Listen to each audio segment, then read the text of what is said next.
Raya Chita Tata Chara All आज सुबह से ही इस वीडियो को मुझको कई सारे भाइयों ने इंस्टाग्राम पर शेयर किया और जब मैंने इस वीडियो को भाई एक बार चला के देखा तो मैं खुद ही हैरान हो गया कि भाई इतनी ज्यादा भी हिम्मत किसी बंदे के अंदर हो सकती है। और भाई इतनी हिम्मत सिर्फ यूपी और बिहार के बंदों के अंदर ही हो सकती है। जी हाँ, आप इस वीडियो में देख सकते हैं कि एक भाई कितनी सीरियस सिचुएशन में लेटा है। एंड भाई इतनी सीरियस सिचुएशन में चिल करने की जो हिम्मत है वो सिर्फ यूपी और बिहार के लड़कों के पास होती है।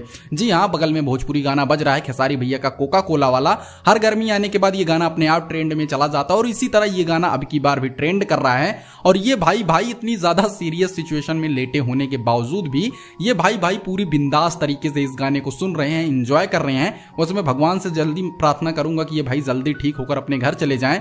जहां पे ये वीडियो अपलोड हुआ है जिस पेज पे, वहां पर बहुत ज्यादा डिटेल तो नहीं दी गई भाई कहां के हैं, लेकिन भाई के हिम्मत से और भाई के जज्बे से ये लग रहा है कि पक्का ये यूपी बिहार के ही हैं। इतना ही भाई यूपी बिहार के बंदे भोजपुरी गाने से प्यार कर सकते हैं। वैसे दोस्तों आपको ये भाई कहां के लगते हैं? भाई इतना जज्बा तो सिर्फ यूपी बिहार में ही है।